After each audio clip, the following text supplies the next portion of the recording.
And we gave them such a good punishment that the world saw the Indian post raising white flags at multiple places all along the line of control and working boundary. Our retribution was not during the night hours like the way cowardly they gave. We came and we told them that we will come. We declared that we will give you retribution. So be ready. We selected 26 targets, we hit 26 targets. Even if you see in the informational domain, we were transparent, we are telling facts, we were telling facts. We didn't lie, we didn't twist things, and the world saw that even in the information domain, that how their media, their state even, was lying. Even now, coming up and conjuring different stories, fantastic stories, devoid of any facts. Just yesterday I heard that they were saying that Pakistan has attacked Golden Temple. No, nothing can be a bigger nonsense than that. We protect Nankana Sahib, we protect Panja Sahib, we protect and we have lot of respect for all these places. Kartarpur Sahib, we love our Sikh brothers. We share common culture and affinity and language. The Punjab of Pakistan and Punjab of India. It is not against our culture to attack any civilian place, any religious place. It is against our ethos, against our religion. The air battle that they had fought on night of 6th and 7th, the world saw it, and I think that this will be taught and discussed for decades to come in air war colleges and in military institutions in the world. We very carefully evaluate the induction of equipment, whether it's GF-17, J-10Cs, whether it's that main battle tanks, the artillery guns, and whatever we use, it's the weapons, it's the submarines, because we don't have the luxury like Indians of lot of money at our disposal. So they have, I understand, more than $80 billion at their disposal. So we are very, very scrupulous, very efficient, and very careful on what we induct and how we use it and how we integrate it. And GF-17 Thunder, J-10Cs, you saw on ground the Fateh 1 and Fateh 2 missiles. These are all certain few examples of the equipment that Pakistan had developed. وزیر اعلیٰ خیبر پختونخوا علی امین گنڈاپور کا کہنا ہے کہ ڈنڈے کے زور پر پاکستان کو نہیں چلایا جا سکتا. ملک میں حقیقی جمہوریت کی ضرورت ہے. 2 مہینے کے بعد آج بانی پی ٹی آئی سے ملاقات ہوئی. بجٹ اور سیاسی معاملات پر بانی پی ٹی آئی کو بریفنگ دی. خیبر پختونخوا میں ہم نے آئی ایم ایف کے تقاضے پورے کیے. ہمارے ساتھ نہیں بیٹھیں گے تو آئی ایم ایف کی مزید شرائط پوری نہیں کریں گے. تحریک انصاف کا مینڈیٹ چوری ہوا, مذاکرات کرنے ہیں تو بانی پی ٹی آئی تیار ہیں. بانی پی ٹی آئی کی رہائی کے لیے ہماری جد و جہد جاری رہے گی. ہم بانی پی ٹی آئی کو ہر حال میں رہا کروائیں گے. بجٹ کے اوپر خان صاحب کو میں نے پورا بریف کیا ہے, حکومتی معاملات میں بریف کیا ہے, پولیٹیکل صورتحال میں بھی بریف کیا ہے. آج میں نے تو ملاقات کر لی, وہ بھی مجھے جس طریقے سے ملاقات مجھے ملی ہے 2 مہینوں کے بعد, یہ ایک زیادتی ہے. لاسٹ ٹائم الحمدللہ ہمارے صوبے نے واحد صوبہ ہے کہ آئی ایم ایف کے تمام ٹارگیٹ پورے کیے ہیں. پاکستان کے لیے کیے, پاکستان ہمارا ہے.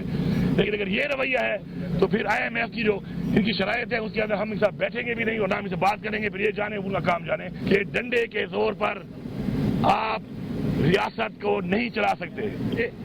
پاکستان کے لیے عمران خان صاحب نے ہمیشہ کہا ہے کہ مذاکرات ہے, اگر مذاکرات انہوں نے کرنے ہیں تو عمران خان صاحب اویلیبل ہے. وزیر اعلیٰ پنجاب مریم نواز نے کہا ہے کہ جن وردیوں کو ڈنڈے پر لٹکایا گیا آج انہی وردی والوں نے ملک کی حفاظت کی. ہم نے رافیل طیارے اپنے JF-17 تھنڈر سے گرائے. ہم نے اپنے سے کئی گنا بڑے دشمن کو شکست فاش دی. نیت اچھی ہو تو اللہ تعالیٰ معجزہ کر دیتا ہے.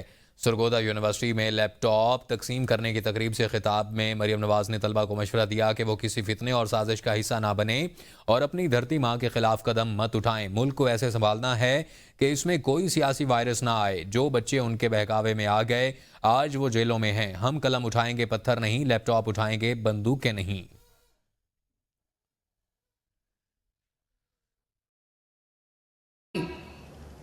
کہ کبھی اپنی دھرتی ماں کے خلاف قدم مت اٹھانا. میں نے آپ سے صرف یہی کہا ہے کہ فتنہ اور فساد کا ایندھن بننے سے دور رہنا. میں نے آپ سے یہ کہا ہے کہ اب کبھی اپنے وطن کے خلاف زبان مت چلانا. کبھی اپنے ملک کو نقصان نہ ہونے دینا, نہ دینا کبھی, اور کبھی اپنی سرزمین کو شرمندہ نہ کرنا. اور مجھے خوشی ہے کہ آپ نے میری آواز پہ لبیک کہا ہے. جو بچے ان کے بہکاوے میں آ گئے وہ بچے آج جیلوں میں پڑے ہیں. ان کے ماں باپ سے جا کے پوچھو کہ ان کا کیا حال ہے.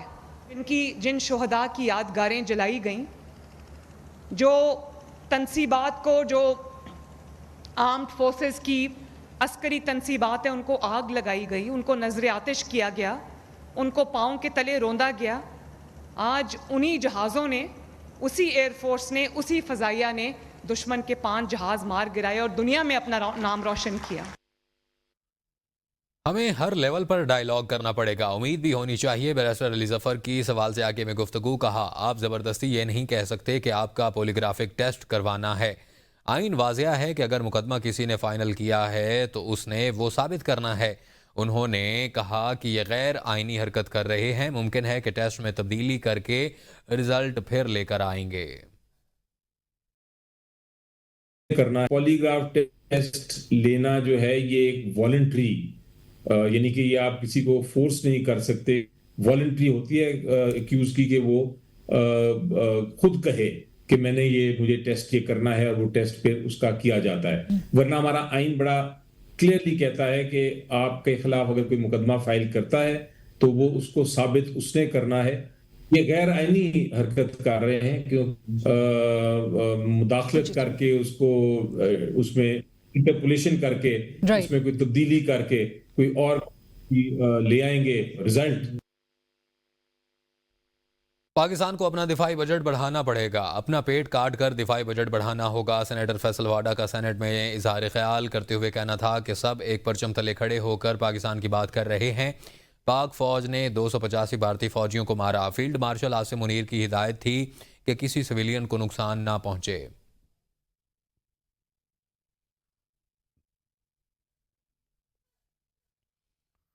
ایم کیو ایم لندن کا کارکن جاوید لنگڑا بھارت کے دارالحکومت نئی دہلی میں انتقال کر گیا. وہ گردوں کی بیماری میں مبتلا تھا. جاوید لنگڑا بھارت فرار ہو گیا تھا اور وہ دہشت گردی سمیت سنگین درجنوں مقدمات میں مطلوب تھا۔ MQM لندن کا کارکن جاوید لنگڑا بھارتی شہر ممبئی میں جاں بحق ہو گیا ہے۔ وہ گردوں کے عارضے میں مبتلا تھا۔ جاوید لنگڑا بھارت فرار ہو گیا تھا اور جاوید لنگڑا دہشت گردی سمیت سنگین درجنوں مقدمات میں مطلوب تھا۔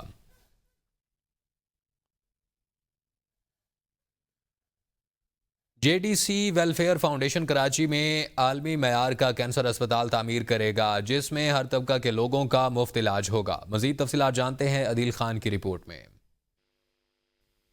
JDC فاؤنڈیشن کے زیر اہتمام لندن میں فنڈ ریزنگ چیریٹی ڈنر کا اہتمام کیا گیا جس میں مہمان خصوصی علی شیخانی، ظفر عباس، کونسلر کاشف ہارون، کونسلر کیسر عباس کوندل، رضا ہارون، ڈپٹی میئر منیر احمد، عمران نقوی کے علاوہ کمیونٹی کی کثیر تعداد نے شرکت کی۔ شرکاء نے فاؤنڈیشن کی جانب سے جاری فلاحی منصوبوں کو سراہا اور عطیات دیے۔ علی شیخانی نے کہا کہ فری کینسر اسپتال JDC فاؤنڈیشن کے فلاحی منصوبوں میں سے ایک ہے جہاں مریضوں کا مفت علاج ہوگا اور عالمی معیار کے مطابق سہولیات ملیں گی۔ انہوں نے کہا کہ دنیا کی سب سے بڑی فری لیبارٹری کا قیام بھی عمل میں لایا جا چکا ہے۔ ان کا کہنا تھا کہ اوورسیز پاکستانیوں نے ہمیشہ فلاحی کاموں میں دل کھول کر عطیات دیے ہیں۔ ظفر عباس کا کہنا تھا کہ ہم پاکستان میں پہلا مکمل فری کینسر کا اسپتال بنا رہے ہیں جس میں مریضوں سے کسی قسم کا کوئی سوال نہیں کیا جائے گا، نہ ہی مریضوں سے ان کا شہر، زبان، صوبہ، مذہب یا مسلک دریافت کیا جائے گا۔ آج یہاں پر بات جب شروع ہوئی تو علی شیخانی صاحب نے آپ کو خود بتایا کہ صرف ایک مشین کی قیمت $50 ملین ہے کینسر کی۔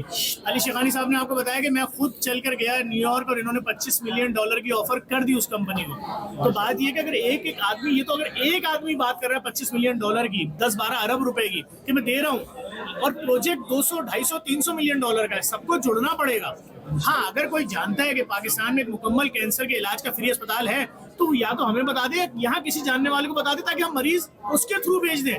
ہمارے لوگ مر رہے ہیں بغیر علاج کے، ان کے پاس کوئی ایسا اسپتال نہیں ہے جہاں جا کے مکمل علاج فری کرا سکے۔ انہوں نے مخیر حضرات سے اپیل کی کہ JDC ویلفیئر فاؤنڈیشن کو دل کھول کر عطیات دیں تاکہ فلاحی منصوبوں کے دائرہ کار کو بڑھایا جا سکے۔ کیمرامین طارق خان کے ساتھ Adeel Khan, ABN news, east London. Oldham کے سبکدوش ہونے والے میئر زاہد چوہان نے نئی تاریخ رقم کر دی۔ لائف ٹائم اعزازی freeman of the Oldham کا اعزاز حاصل کر لیا۔ اولڈھم کے سالانہ کونسل اجلاس میں تاریخی فیصلہ، متفقہ طور پر ڈاکٹر زاہد چوہان کو اعزازی freeman of the bar of Oldham مقرر کیا گیا۔ اولڈھم سے اسحاق چودھری کی رپورٹ۔ اولڈہم برو کونسل کے 2 مرتبہ میئر منتخب ہونے والے ڈاکٹر زاہد چوہان کو اعزازی فری مین آف دی بارو آف اولڈہم کے اعزاز سے نوازا گیا۔ اولڈہم کونسل کی طرف سے دیا جانے والا یہ سب سے اعلیٰ شہری اعزاز ہے جو ان افراد کو دیا جاتا ہے جنہوں نے کمیونٹی کے لیے مثالی خدمت کی ہو۔ یہ اعزاز ڈاکٹر زاہد چوہان کی دہائیوں پر محیط عوامی خدمت کا اعتراف ہے۔ اولڈہم کونسل کے سالانہ اجلاس میں لیڈر آف دی کونسل عروج شاہ کی طرف سے پیش کردہ قرارداد کو متفقہ طور پر منظور کرتے ہوئے انہیں اس اعزاز سے نوازا گیا۔ کونسلر زاہد چوہان نے کونسلر اراکین کا شکریہ ادا کرتے ہوئے اس اعزاز کو اولڈہم کی کمیونٹی کے نام کیا۔ Ishaq Chaudhry, ABN news, Oldham. Pakistan Peoples Party برطانیہ کی آپریشن بنیان و مرصوص کی تاریخی کامیابی پر ایک پرجوش تقریب منعقد کی گئی جہاں پاک فوج کی بہادری اور فیلڈ مارشل سید عاصم منیر کی قیادت کو خراج تحسین پیش کیا۔ اس پر رپورٹ کر رہے ہیں قاضی کامران۔ پاکستان پیپلز پارٹی برطانیہ کے زیر اہتمام آپریشن بنیان المرصوص کی شاندار کامیابی کے موقع پر تقریب کا انعقاد۔ تقریب میں پاک فوج کی قربانیوں، پیشہ ورانہ مہارت اور قیادت کو خراج تحسین پیش کیا گیا۔ تقریب کی صدارت Pakistan Peoples Party north zone UK کے صدر چودھری ظفر حسین نے کی، جبکہ مہمان خصوصی مرکزی نائب صدر چودھری قیوم تھے۔ نعرہ تکبیر، نعرہ رسالت، نعرہ حیدری۔ مقررین نے آپریشن بنیان المرصوص کو پاکستان کی سالمیت اور امن کے لیے سنگ میل قرار دیتے ہوئے فیلڈ مارشل سید عاصم منیر کی قیادت میں پاک فوج کی کارکردگی کو سراہا۔ پاک فوج زندہ باد، سید عاصم منیر زندہ باد۔ تقریب کے اختتام پر شرکاء نے پاکستان زندہ باد، پاک فوج پائندہ باد اور فیلڈ مارشل سید عاصم منیر قدم بڑھاؤ ہم تمہارے ساتھ ہیں کے نعرے لگائے۔ کیمرہ ٹیم کے ساتھ قاضی کامران، بریڈ فورڈ۔ یونان کی پولیس نے گرینڈ آپریشن کرتے ہوئے ایجنٹ مافیا کی سرغنہ سمیت 12 افراد کو گرفتار کر لیا۔ اس گروہ نے 500 غیر قانونی تارکین وطن کو یونان پہنچا کر اور مختلف منفی سرگرمیوں کے ذریعے 40 لاکھ یورو کمائے۔ یہ گروہ جعلی دستاویزات پر غیر قانونی تارکین وطن کو مختلف ممالک میں بھیجتے تھے۔ اس حوالے سے مزید تفصیلات جانتے ہیں یونان سے ظفر زاہی کی خصوصی رپورٹ میں۔ جی یونانی پولیس نے آج ایک خصوصی آپریشن میں ایک ایسے گروہ کو بے نقاب کیا ہے جو کہ غیر قانونی طریقے سے تارکین وطن کو یونان بھیجنے میں ملوث تھا، اور اس گروہ کے زیر استعمال 4 ایسی لیبارٹریز جو ہیں وہ ان کو بھی پکڑا گیا ہے جن میں فیک ڈاکومنٹس جو ان کو تیار کیا جاتا تھا، جس پر لوگوں کو ٹریول جو ہے کروایا جاتا تھا۔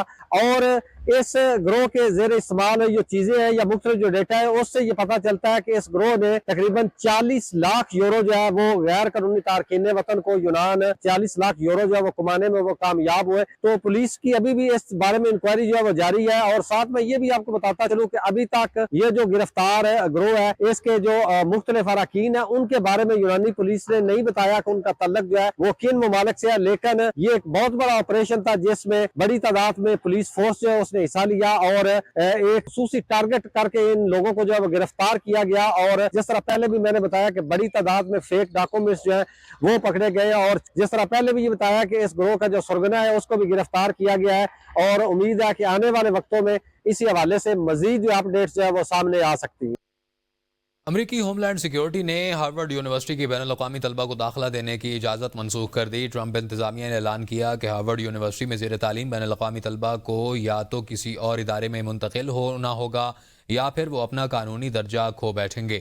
ہوم لینڈ سیکیورٹی کی جانب سے جاری بیان میں کہا گیا ہے کہ secretary homeland security Kristi Noem نے ہارورڈ یونیورسٹی کے student and exchange visitor programme کی منظوری ختم کرنے کا حکم دیا ہے۔